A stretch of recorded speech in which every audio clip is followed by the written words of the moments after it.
Hello guys, हम लोग एक बार फिर से उपस्थित हुए हैं। पिछला टॉपिक हम लोग देखे थे इलेक्ट्रोकेमिकल सीरीज का एप्लीकेशन, जिसमें कुल 13 एप्लीकेशन अभी तक देख चुके थे कि कहाँ कहाँ यूज किया जाता है। उसी में एक एप्लीकेशन हम लोग यूज किए थे कि सेल का जो है ईएमएफ ज्ञात करना है, इलेक्ट्रोमोटिव फोर्स। उसी से रिलेटेड यहाँ पर कुछ टॉपिक है जो सेल का शक्ति ज्ञात करने के लिए, और भी कुछ मेथड है जो बड़ा इक्वेशन है, जिसको हम लोग पीछे बोले थे कि एक इम्पॉर्टेंट टॉपिक हम लोग और देखने जा रहे हैं, वो होगा नर्न्स्ट इक्वेशन। तो नर्न्स्ट इक्वेशन जिस पर कि सवाल तैयार किया जाएगा, सवाल बनाया जाएगा, तो उस नर्न्स्ट इक्वेशन को देखेंगे हम लोग। इसके अलावा हम लोग थोड़ा सा थर्मोडायनेमिक्स में घूमेंगे। थर्मोडायनेमिक्स में यहाँ पर थर्मोडायनेमिक्स और इलेक्ट्रोकेमिस्ट्री दोनों को एक दूसरे से रिलेट करना है, जोड़ना है, संबंध बनाना है दोनों के बीच। तो एक टॉपिक है वहां पर फ्री एनर्जी। फ्री एनर्जी, तो ये फ्री एनर्जी को शॉर्ट में हम लोग पहले देख लें, संक्षिप्त में। थर्मोडायनेमिक्स का टॉपिक है कि फ्री एनर्जी किसको कहते हैं, और उस फ्री एनर्जी का ये क्या रिलेशन यहाँ पर है, उसको हम लोग यहाँ पर जान लें। तब दोनों को जाकर के जो है कि हम लोग यहाँ पर जोड़ेंगे एक साथ, और वो जब जुटेगा तभी जाकर हमको नर्न्स्ट इक्वेशन प्राप्त होगा। तो नर्न्स्ट जो है उसी इक्वेशन, उसी टॉपिक का यूज यहाँ पर किया। तो पहले फ्री एनर्जी समझें क्या है। तो कोई भी, जैसे मान लें हम लोग कोई काम करते हैं, कोई वर्क करते हैं, तो कहता है वर्क दो टाइप का होता है, एक फंक्शनल वर्क और दूसरा नॉन फंक्शनल वर्क। एक सीधी वे में बात समझे हम लोग, एकदम सिंपल भाषा में, कि जैसे मान लीजिए हम लोग कहीं क्लासरूम में स्टडी करने बैठते हैं, तो मेन मकसद है स्टडी करना, पढ़ना, लिखना, समझना। अब उसी बीच में थोड़ी सी यदि गपशप हो गई, कोई मैटर निकल गया कोई बात का, तो दोनों अलग अलग चीज है। तो वहां पर थोड़ा सा मूड फ्रेश करने के लिए चर्चा हुआ, या कोई टॉपिक मुद्दा पर निकल गया, लेकिन हकीकत में क्या है कि फिजिक्स के अनुसार से वहां पर दो टाइप का वर्क हुआ। एक हुआ गया फंक्शनल वर्क, दूसरा हुआ नॉन फंक्शनल वर्क। जो मेन मुद्दा पर हम लोग आए हैं, पढ़ने के मुद्दा से आते हैं, क्लासरूम स्टडी रूम में घुसते हैं, तो वहां पर जाकर ये सिर्फ पढ़ाई की बात हो, पढ़ाई की चर्चा हो, तो वो हो गया फंक्शनल वर्क। लेकिन उससे रिलेटेड यदि कोई साइड से बात हो रही है, गपशप हो रही है, कोई एग्जाम्पल आ रहा है समझाने के लिए, तो वो क्या हो गया, नॉन फंक्शनल वर्क। तो यहां पर कहता है कि किसी भी सिस्टम के अंतर्गत, मतलब ये क्लासरूम एक सिस्टम है, इस सिस्टम के अंतर्गत कोई फंक्शनल वर्क यदि हो रहा है, तो उसके लिए जितना स्टोर्ड एनर्जी रहता है उस सिस्टम के अंतर्गत में, माने उस वर्क को करने के लिए, वर्क को संपादित करने, उस कार्य को संपादित करने के लिए जितना एनर्जी संचित रहेगा उसके पास, that energy will be called free energy. उसको कहते हैं फ्री एनर्जी या गिब्स फ्री एनर्जी। गिब्स जो है साइंटिस्ट का नाम है, तो गिब्स साहब ने चर्चा किया था इसके बारे में। तो वो गिब्स फ्री एनर्जी, जिसको हम लोग कैपिटल जी से डिनोट करते हैं, तो उसी फ्री एनर्जी की बात हम यहां पर करते हैं कि जो फंक्शनल वर्क के लिए जितना एनर्जी हमको चाहिए, that means work done equivalent to free energy. तो यही रिलेशन यहां पर हमको आगे यूज करना है। तो पहले छोटा सा टॉपिक हम फ्री एनर्जी को 2-4 लाइन में समझा दें, फिर वर्क और फ्री एनर्जी के बीच में क्या रिलेशन है उसको ले आते हैं, और तब फिर हम लोग लौटेंगे नर्न्स्ट इक्वेशन पर। तो एक बार पहले हम लोग स्टार्ट करते हैं फ्री एनर्जी से।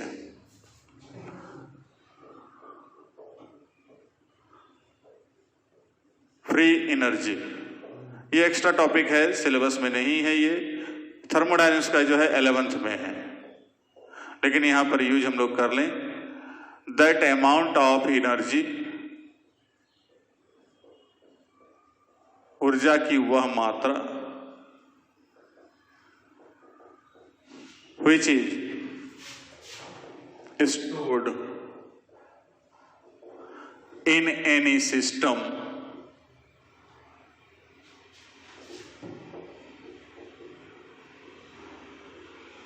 for completing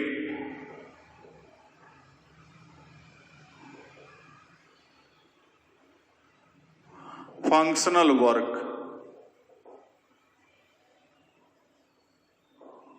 is called free energy।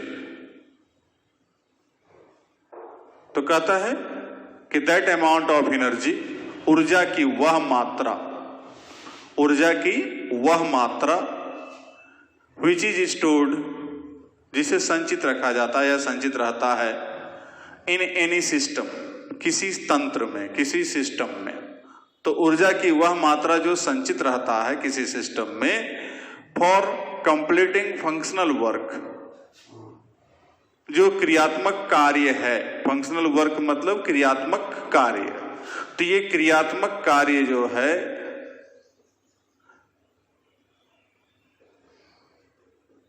तो क्रियात्मक कार्य के संपादित करने के लिए जितनी ऊर्जा किसी सिस्टम में संचित रहता है उस ऊर्जा को हम लोग क्या कहते हैं, फ्री एनर्जी या स्वतंत्र ऊर्जा।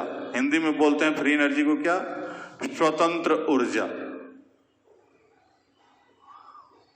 ठीक है, तो उसे स्वतंत्र ऊर्जा कहा जाता है कि जितना एनर्जी उसमें संचित है उस ऊर्जा को हम लोग क्या कहते हैं, स्वतंत्र ऊर्जा।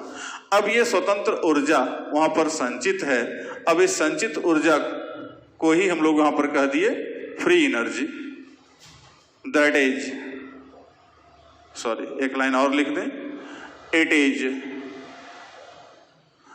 ऑल्सो कॉल्ड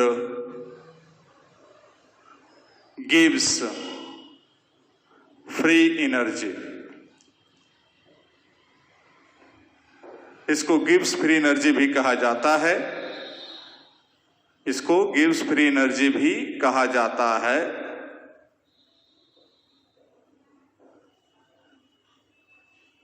इसे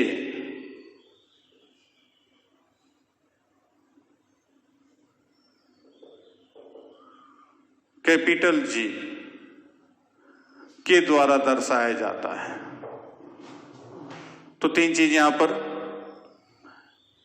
कि ऊर्जा की वह मात्रा जो किसी सिस्टम में फंक्शनल वर्क के लिए माने जो क्रियात्मक कार्य है उसके लिए संचित रहता है, उसको कहते हैं स्वतंत्र ऊर्जा या फ्री एनर्जी। इसको हम लोग गिव्स फ्री एनर्जी भी कहते हैं या कहा जाता है, और इसको दर्शाया जाता है कैपिटल जी से। तो इसे कैपिटल जी के सहायता से दर्शाया जाता है। अब यहां पर therefore free energy equal to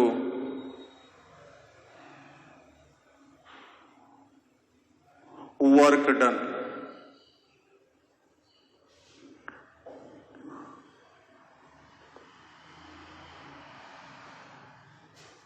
free energy क्या होता है, वर्क डन। अब पूरा सिस्टम जो कार्य करता है, पूरा सिस्टम में एक साथ जो कार्य संपादित हो रहा है, उस समय क्या होता है, फ्री एनर्जी घटता है। स्वतंत्र, चूंकि एनर्जी उधर जितना भी हमारे पास संचित था तो वो धीरे धीरे कमेगा, तो वो जो संचित ऊर्जा जो घट रहा है तो उसको यहां पर हम लोग कह सकते हैं सिंस फ्री एनर्जी डिक्रीजेज, घटता है, ड्यूरिंग वर्क डन, चूंकि कार्य करने के दौरान फ्री एनर्जी क्या होता है, घटता है। Therefore decrease in free energy equal to work done. और इसको हम लोग दिखलाते हैं -G equal to W। Negative sign यहां पर बतला रहा है डिक्रीज हो रहा है। फ्री एनर्जी क्या होगा, डिक्रीज होगा, नेगेटिव साइन ये बतला रहा है। नेगेटिव साइन से मैग्नीट्यूड पर कोई प्रभाव नहीं पड़ेगा, लेकिन नेगेटिव साइन यहां पर ये बतला रहा है कि इस दौरान फ्री एनर्जी क्या कर रहा है, डिक्रीज हो रहा है। तो decrease in free energy minus G equal to work done, ये रिलेशन हमको वर्क डन के। अब यहां पर हम लोग आगे चलते हैं, इसको आगे और बढ़ाते हैं कि किसी सेल में क्या होता है। ये तो सिस्टम की बात हुआ, कोई भी सिस्टम में इस तरह की घटनाएं घटित होती है, इस तरह की घटनाएं वहां पर दिखलाई पड़ता है। तो वैसे स्थिति में हमको यहाँ पर किसी सिस्टम में इस तरह का कार्य कंप्लीट होता है।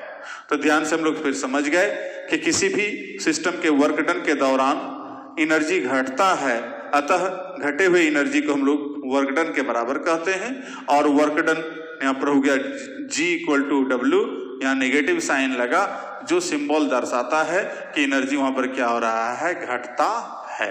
तो घटने का सिंबल के लिए वहां पर नेगेटिव साइन को दिखलाया गया है। लिख लिया होगा, इसको जल्दी करेंगे।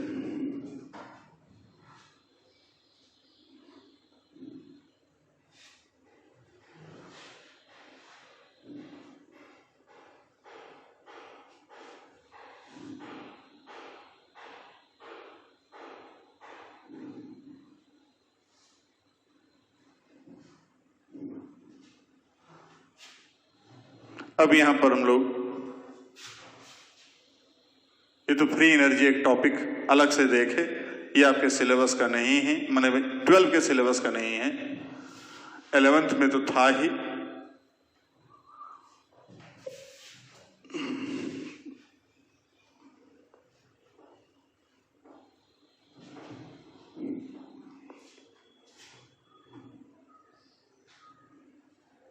चलिए हम लोग देखते हैं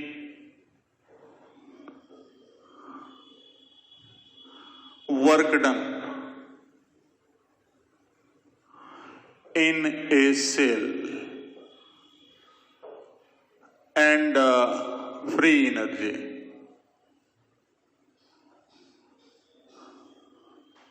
किसी भी सेल में वर्क डन और फ्री एनर्जी दोनों के बीच में यहाँ पर क्या संबंध है, क्या रिलेशन है, उसको देखना है हम लोग को। तो चलते हम लोग in any cell work done becomes equal to the product of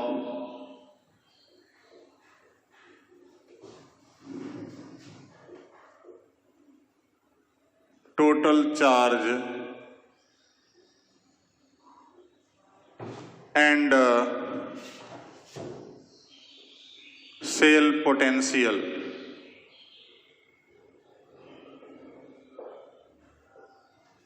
किसी सेल में, कोई भी सेल है, उस सेल में वर्क डन जो है बराबर होगा सेल पोटेंशियल और टोटल चार्ज, कुल आवेश के गुणनफल के बराबर होता है। फिर से एक बार समझ लें कि किसी भी सेल में जो काम हो रहा है, कार्य संपादित हो रहा है, तो कहता है किसी भी सेल में टोटल आवेश, कुल आवेश और सेल विभव, सेल का जो पोटेंशियल है का गुणनफल उसके वर्क डन के बराबर होगा, किए गए कार्य के बराबर होता है। तो किसी सेल में जो सेल पोटेंशियल है और जो कुल आवेश है, दोनों का गुणनफल किए गए कार्य के बराबर होता है। That is work done equal to total charge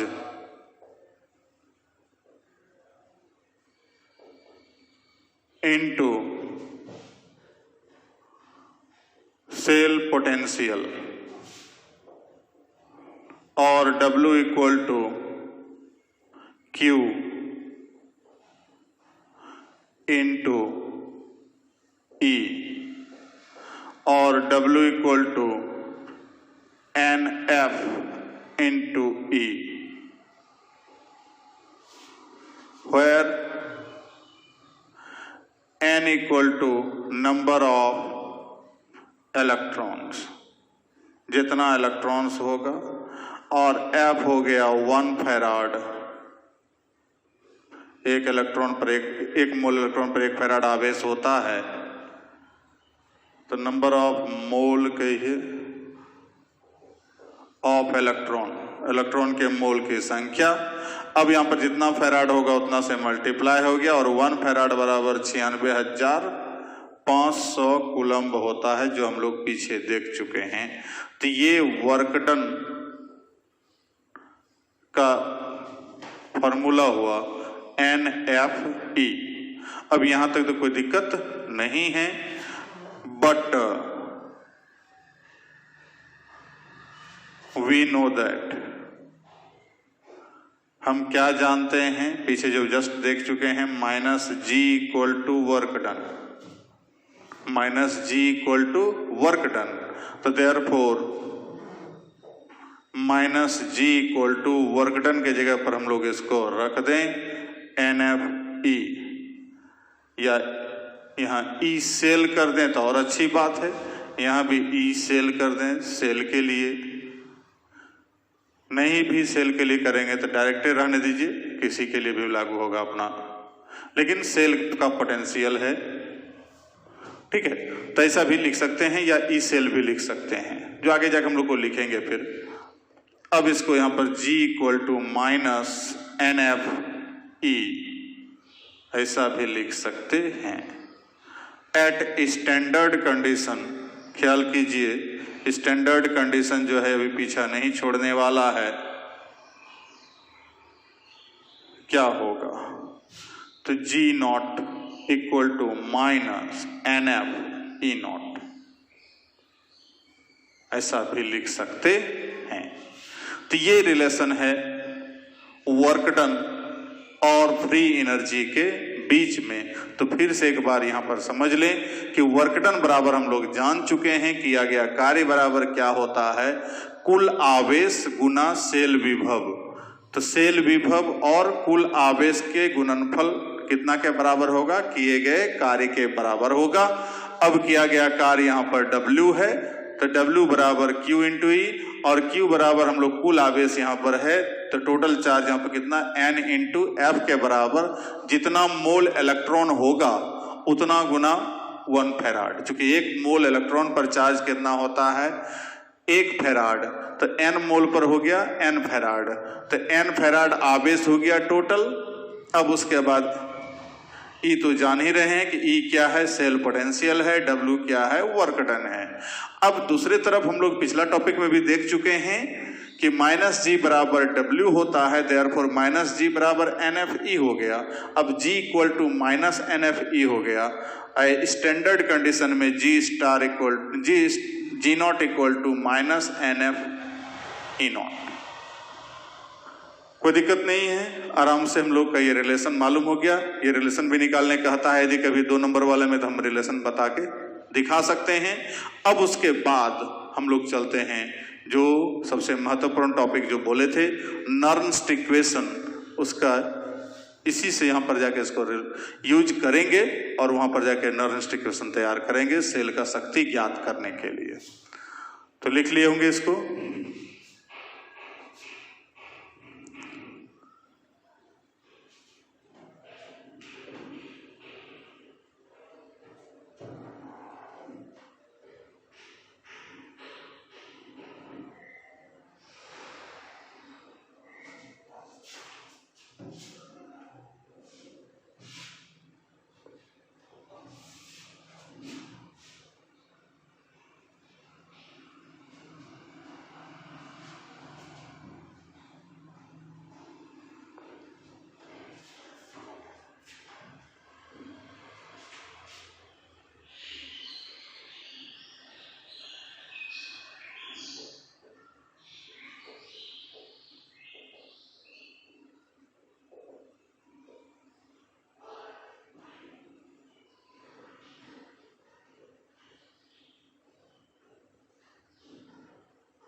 तो हम लोग यहाँ पर देखते हैं नर्न्स्ट इक्वेशन के बारे में कि नर्न्स्ट समीकरण क्या है, तो उसको यहाँ पर जाकर के जो है हम लोग तैयार करते हैं।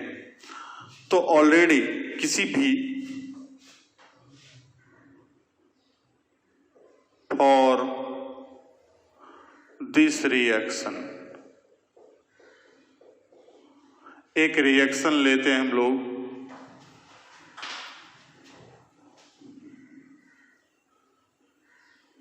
कि जैसे यहां पर है Ma plus Nb equal to Xc plus Yd on applying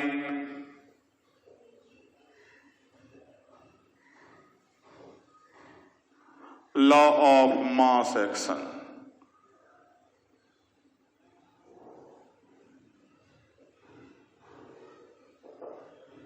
द्रव्यमान का पिंड का नियम लागू करेंगे तो K इक्विलिब्रियम कांस्टेंट आएगा या Kc जिसको बोलते हैं।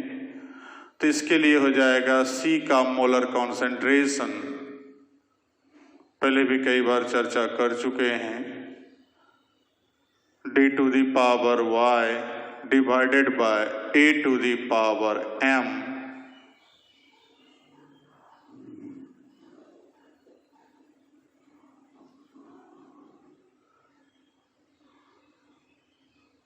K is also denoted as Q।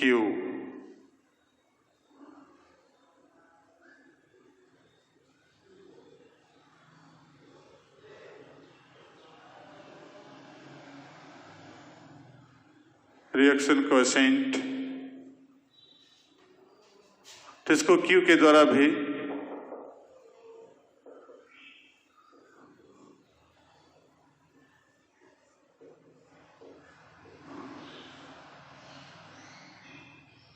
a to the power m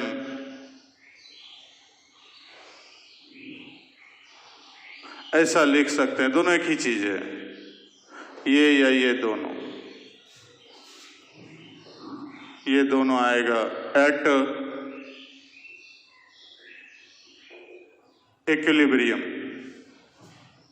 equilibrium की स्थिति में, साम्यावस्था में ऐसा देखने को मिलेगा, ये रिलेशन आएगा। तो ये इसी रिलेशन का उपयोग करके जस्ट हम लोग आगे बढ़ रहे हैं। इसको पहले लिख लीजिए।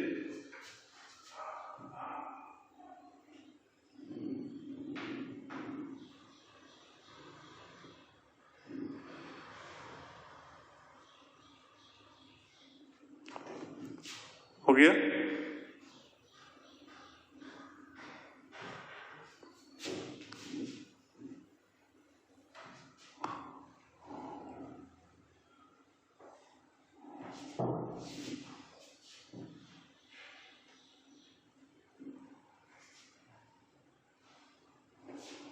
अब नर्स्ट जो है इसी का उपयोग किया आगे।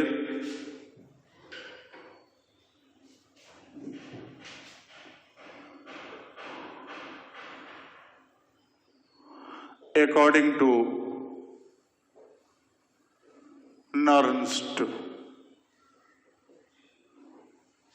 के द्वारा के सहायता से या के अनुसार a relation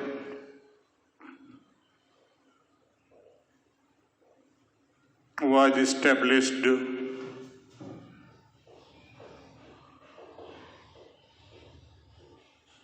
for free energy।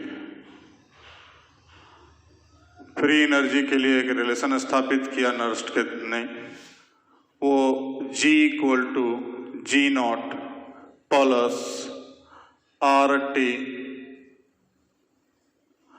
log E के।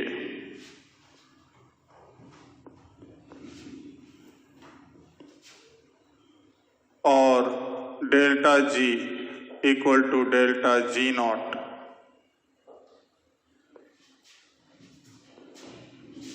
Plus RT, where G T हो गया फ्री एनर्जी,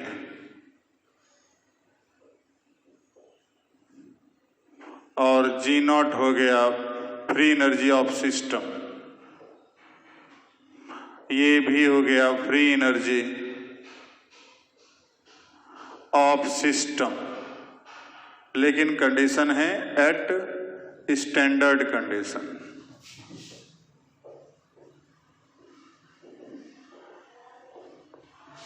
अब डेल्टा जी जो हो गया, ये हो गया चेंज इन फ्री एनर्जी, जब पूरा वर्क कंप्लीट हुआ, जो डिक्रीज वर्ड बोले थे।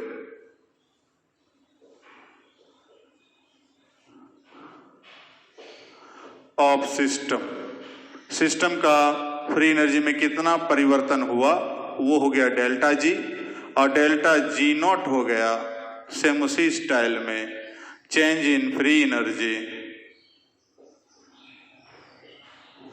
Of system eight standard condition.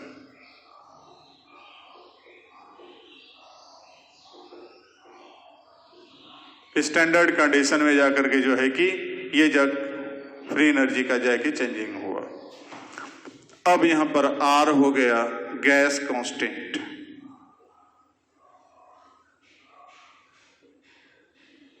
T हो गया एब्सोल्यूट टेम्परेचर,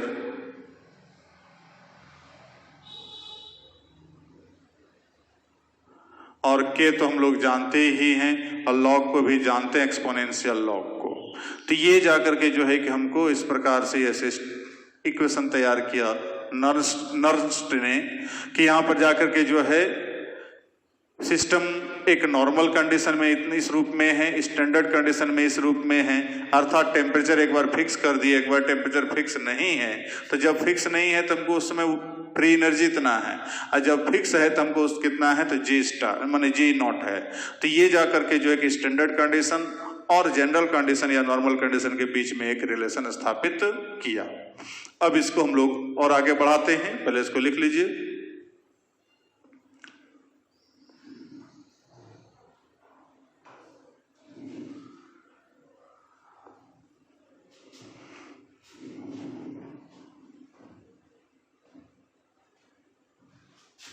लिख लिए। अब इसी इक्वेशन को हम लोग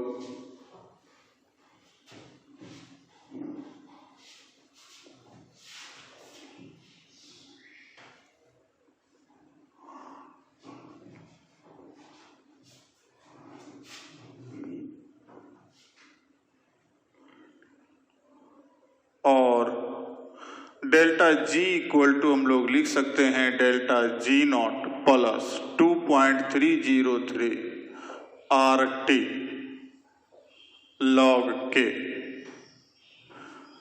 चूंकि हम लोग जान रहे हैं एक्सपोनेंशियल लॉग को चेंज कर रहे हैं जनरल लॉग में, तो 2.303 एक कांस्टेंट वहां पर मल्टीप्लाई करते हैं। अब हम लोग चूंकि डेल्टा जी इक्वल टू हो जाएगा minus n F E and delta G not equal to हो जाएगा minus n F E not. Therefore minus n F E equal to minus n F E not plus 2.303 R T log के।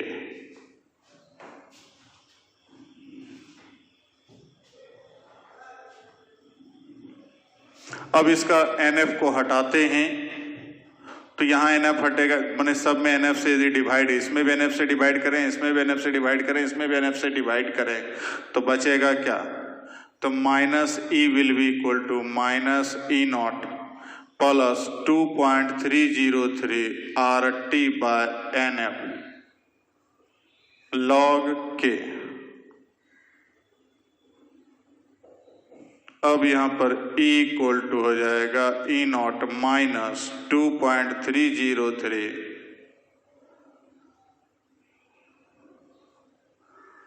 R T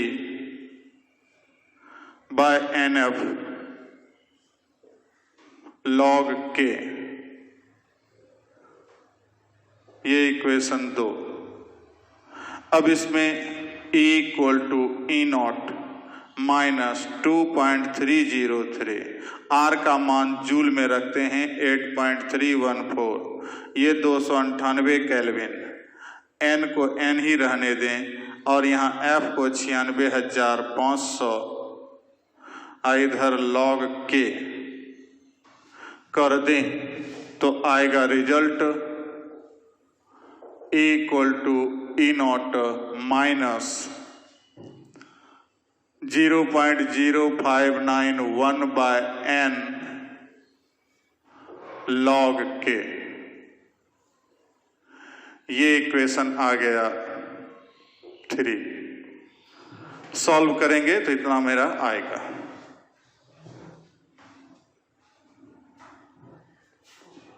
अब इसी equation को, this equation was called Nernst equation. अब इस नर्न्स्ट, फिर से एक बार समझ लें यहां से कि हम लोग delta G equal to delta G not, वहां पर एक्सपोनेंशियल लॉग था समीकरण 1 में, तो इसको जनरल लॉग में बदले इतना ले आए। बट हम लोग ये भी जान रहे हैं कि delta G equal to minus n F E है और डेल्टा जी नॉट बराबर minus n F E not है, तो उसके जगह पर यहाँ पर रख दिए। अब यहाँ पर एन एफ से सभी पद में डिवाइड किए, तो यहाँ एन एफ से डिवाइड किए तो एन एफ कट गया, यहाँ भी एन एफ कट गया, यहाँ एन एफ रह गया, तो माइनस ई बराबर बचा minus E not plus 2.303 R T by n F log K, और E equal to E not minus 2.303 R T by n F log K, और E equal to E not 2.303, इतना सबका value रख दिए। Solve करने के बाद उतना आया, हल करने के बाद तो हमको आया E equal to E not minus 0.0591 by N log K. तो ये जाकर के जो है कि हमको हो गया नर्न्स्ट इक्वेशन, इतना कहा गया। अब इसी नर्न्स्ट इक्वेशन को हम लोग यूज करेंगे अलग अलग इलेक्ट्रोड के लिए, कि K के जगह पर वहां पर हम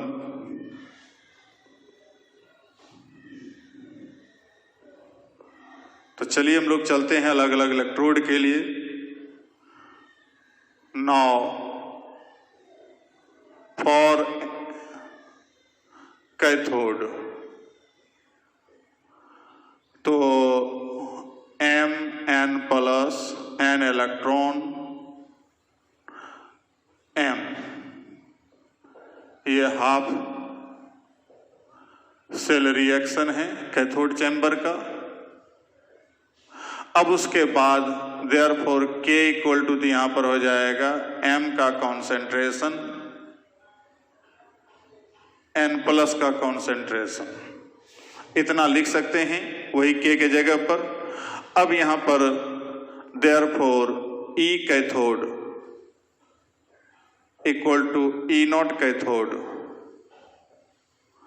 minus 0.0591 by N log M का कॉन्सेंट्रेशन, ऐसा लिख सकते हैं। ये इक्वेशन 4। अगेन फॉर एनोड, तो यहां पर दूसरा धातु लेते हैं एन प्लस एन इलेक्ट्रॉन, तो ये भी हाफ सेल रिएक्शन हो गया इसका, क्योंकि दोनों को रिडक्शन के रूप में ही ले रहे हैं।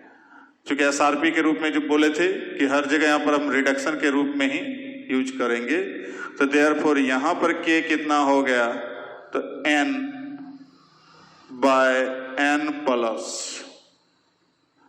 देयरफॉर ई एनोड कितना हो जाएगा भाई, तो E naught anode minus 0.0591 by n log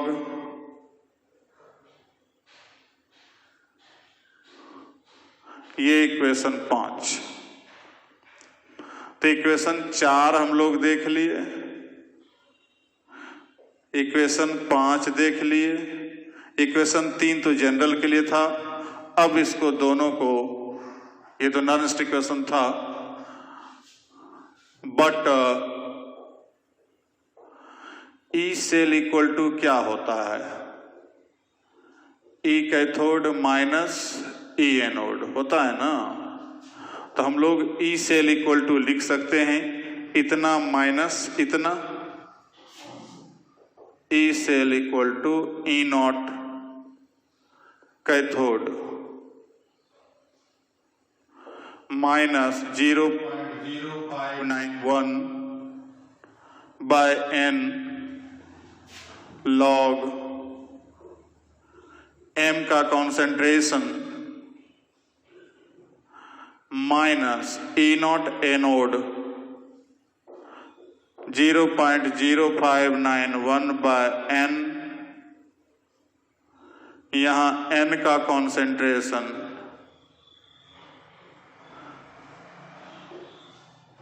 इतना करेंगे।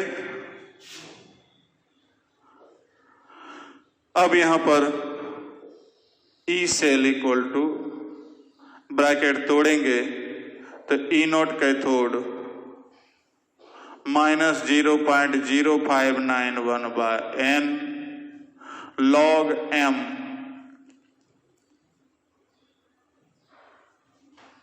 Minus E naught anode minus minus plus 0.0591 by N log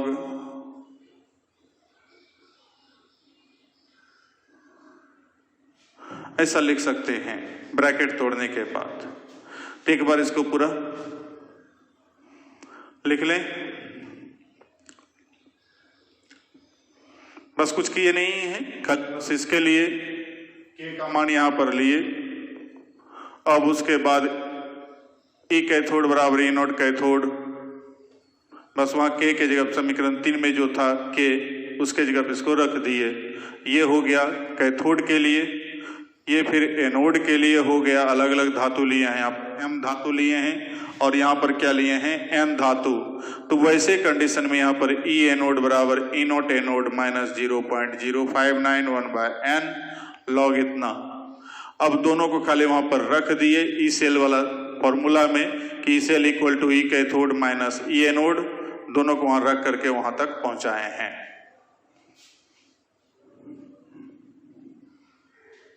हो गया।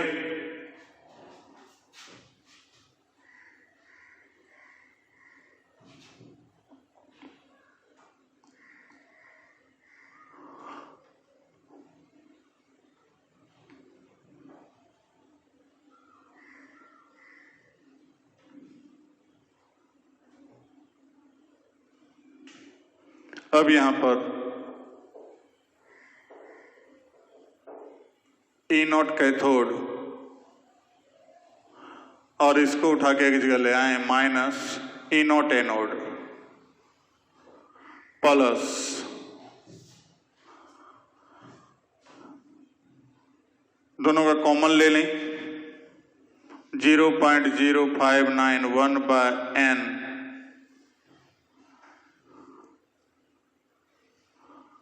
लॉग इतना बाय इतना हो जाएगा, एन बाय एन प्लस बटे एम बाय एन प्लस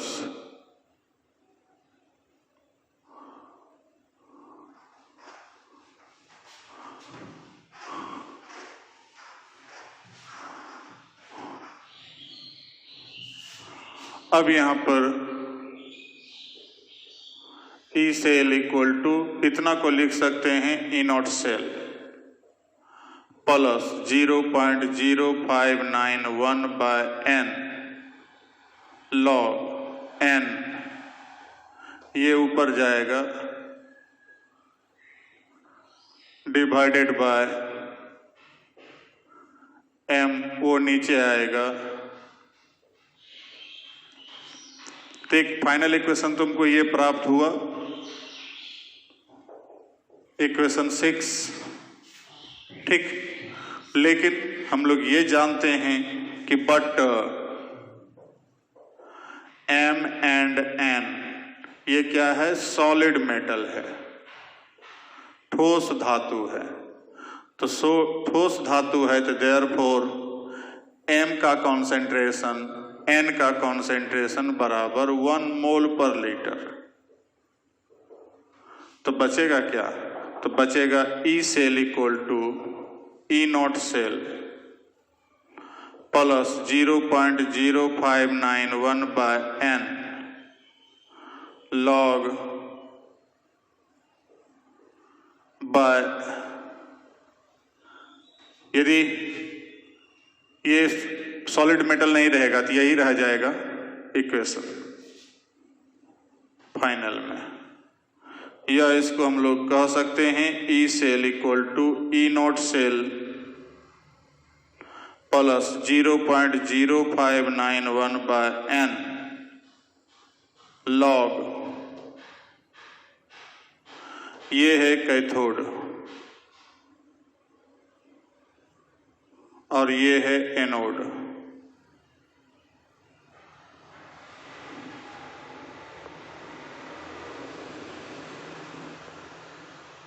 या इसी इक्वेशन को,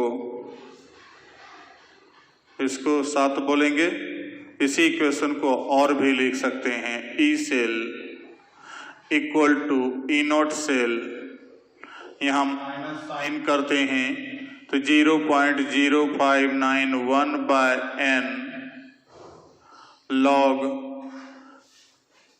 एनोड ऊपर हो जाएगा का कॉन्सेंट्रेशन बाय कैथोड आयन का कॉन्सेंट्रेशन। तो बात बराबर है, तो ये भी इक्वेशन 7 है। तो ये था फाइनल नॉर्स्ट इक्वेशन। अब इस पर सवाल बनेगा तो इसको हम लोग एक बार फिर से एक बार समझ लें। यहाँ पर हम लोग खाली बस इसको पलट दिए, ये तो ये आ गया। अब ये आने के बाद दोनों सॉलिड मेटल है, तो सॉलिड के लिए 1 मोल पर लीटर होता है, therefore E cell equal to हो जाएगा इतना। अब E cell equal to E not cell plus इतना लिखेंगे लॉग कैथोड बाय एनोड, या उल्टा यहाँ पर माइनस साइन करेंगे तो ये ऊपर चल जाएगा और ये नीचे, तो एनोड बाय कैथोड। तो इतना फाइनल इक्वेशन प्राप्त हुआ।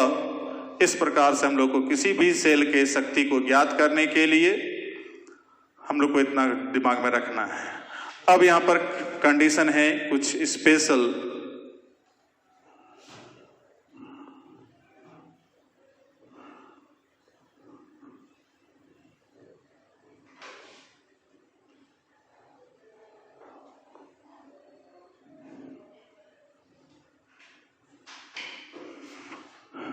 एट इक्विलिब्रियम, साम्यावस्था में E सेल इक्वल टू 0 हमेशा होता है, याद रखना है। तो therefore 0 equal to E not cell minus 0.0591 by N log anode ion cathode ion. अब इसको इधर करेंगे तो माइनस आएगा, तो माइनस माइनस खत्म हो जाएगा, तो बचेगा E not cell equal to 0.0591 by N log anode ion का कंसेंट्रेशन बाय कैथोड आयन का कंसेंट्रेशन। तो ऐसा भी लिख सकते हैं। कंडीशन होना चाहिए क्या, साम्यावस्था की स्थिति होनी चाहिए। हो गया। तो इस प्रकार से हम लोग याद कर सकते हैं। अब अगले क्लास में मिलते हैं इसके न्यूमेरिकल के साथ। तब तक के लिए थैंक यू।